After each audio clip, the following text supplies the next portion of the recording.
Hello guys, welcome back to GPU Tester. Today we're going to be comparing the RX 6800 XT against the RTX 2060 Super. You can see the specifications of each of the cards on the screen right now, and you'll also be able to see the specifications of the test bench I'll be using. Keep in mind that these cards are not really in the same class. I'm only comparing for those who would want to upgrade from a 2060 Super or just for educational purposes. That said, let's get right into the benchmarks. First game we have on the list is The Last of Us Part 1. We're going to be playing at 1440p at the ultra settings.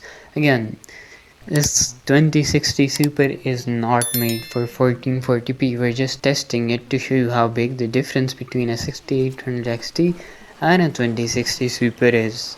In terms of numbers, the 6800 XT gets an average of 71, while the 2060 Super manages an average of 29. And well, the numbers speak for themselves. It's more than double, quite a lot more than double the FPS on the 6800 XT, although it does come at a much higher power draw. Moving on, we have Starfield.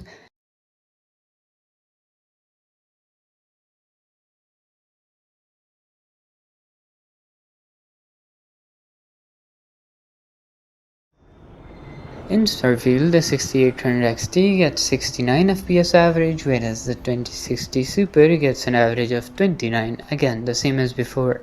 This time as well, the 6800 XT gets twice the FPS, more than twice actually, than the NVIDIA card, and the same story is followed in the 1% lows, where the 2060 gets 25, but the 6800 XT gets 58.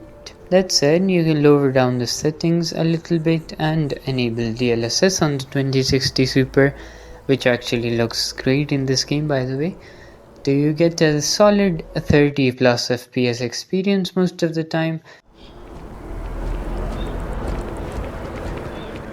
Next game on the list is Star Wars Jedi Survivor. We're going to be playing at 1440p using the high settings preset.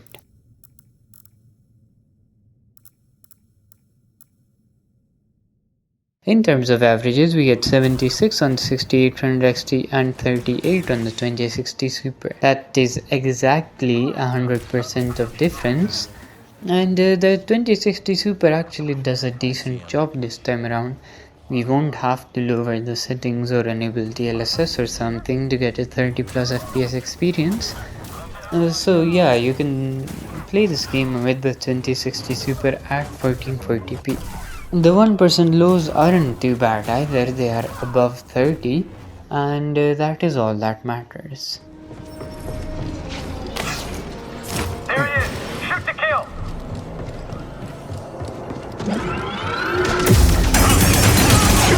Next game on the list is A Plague Tale Requiem. We're going to be playing at 1440p at the ultra settings preset.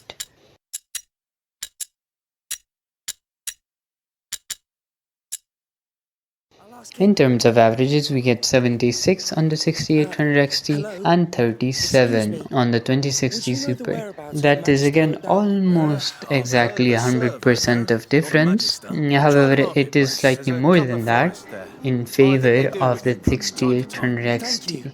That said, again, the 2060 does have access to DLSS in this game, which actually looks pretty good. When I was playing this game for the first time, I actually used DLSS as well because it does look really good.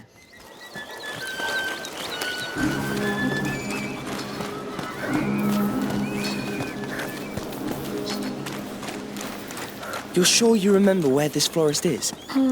Next game on the list is Forza Horizon 5. We're going to be playing at 1440p using the ultra settings preset.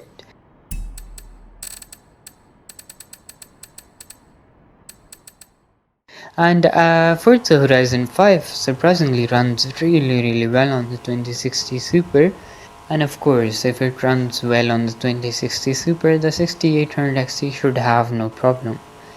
And that is indeed the case, as it gets an average FPS of 181, whereas the 2060 Super gets an average FPS of 84. 1% lows come in at 95 and 74 respectively. They are a little low for the 6800 XT, but I don't really feel them much during gameplay. So yeah, it's a very good experience with both of them, and you can definitely enjoy the game. Next game on the list is Need for Speed Heat. We're going to be playing at 1440p using the Ultra Settings preset.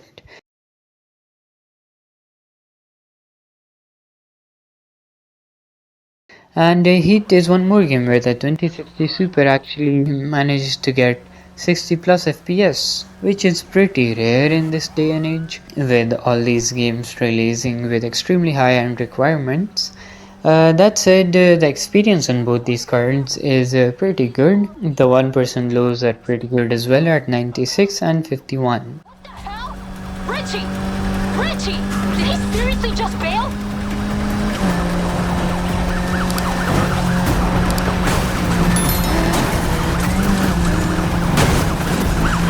Got him to my side, heading north through the city. Speed it up, you're done! They're coming up right alongside. Next game on the list is Spider-Man. We're going to be playing at 1440p using the very high settings preset.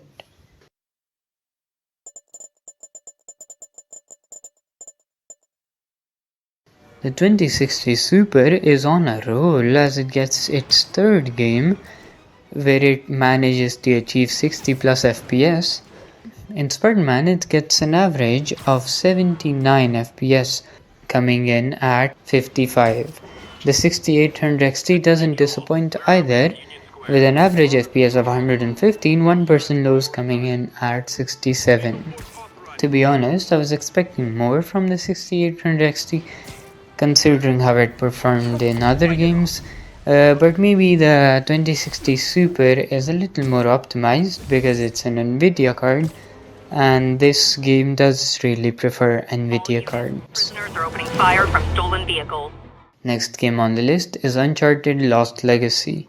We're going to be playing at 1440p using the Ultra Settings preset.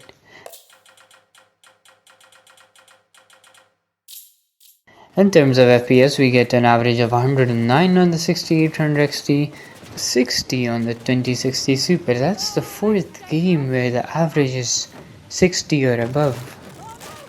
Very impressive by the 2060 Super, but keep in mind that some of these games are pretty old and not really the latest and greatest. So there's that, but overall both cards do an excellent job.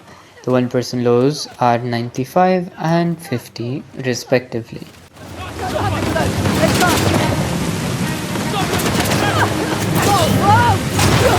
Okay, I'm okay.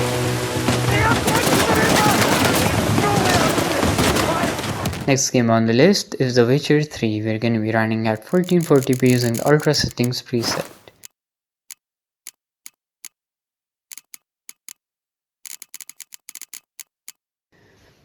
In The Witcher 3, the average FPS we get on the 6800 XT is 74 compared to 40 on the 2060 Super. The 2060 Super also has DLSS in this game, which actually looks decent enough to use, and it will give you a pretty solid FPS boost too. The 6800 XT, however, doesn't need that, as even its 1% lows stay above 60, giving you an excellent experience.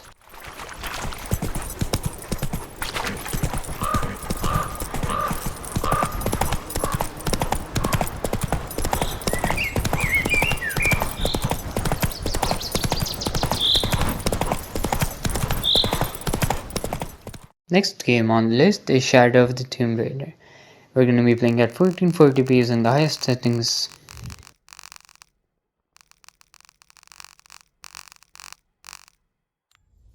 In terms of FPS, we get 144 on the 6800 XT and 73 on the 2060 Super. And that's 5 games in a row now. I was not expecting the 2060 Super to do so well at 1440p in so many titles, but here we are, and yeah, it really runs the game pretty great.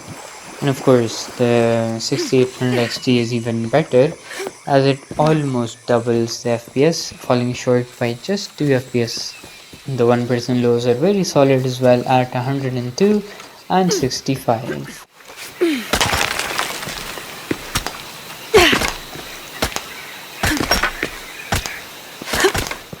Next game on the list is Assassin's Creed Valhalla. We're going to be playing at 1440p using the Ultra Settings preset.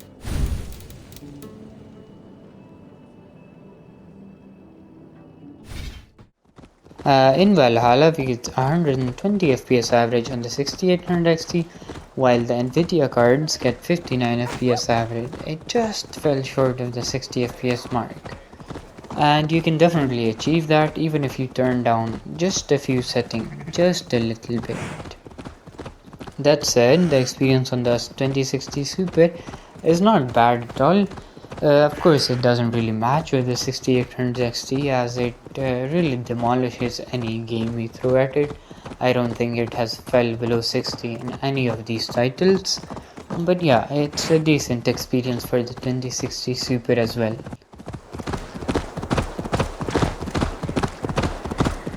Final game on the list is Doom Eternal.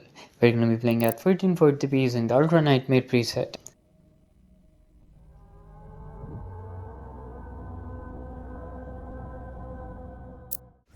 And Doom runs as it always does. It runs really well. You get 322 FPS average on the 6800 XT and 135 FPS average on the 2060 Super. The 1% lows on the 2060 Super are 101 compared to 262 on the 6800 XT. This game runs really well on all the cards I've tested. That will also wrap up our benchmark. I hope you enjoyed the video. Do let me know in the comments what you thought of it, and if you have any questions, also drop them down below. I'll see you in the next one.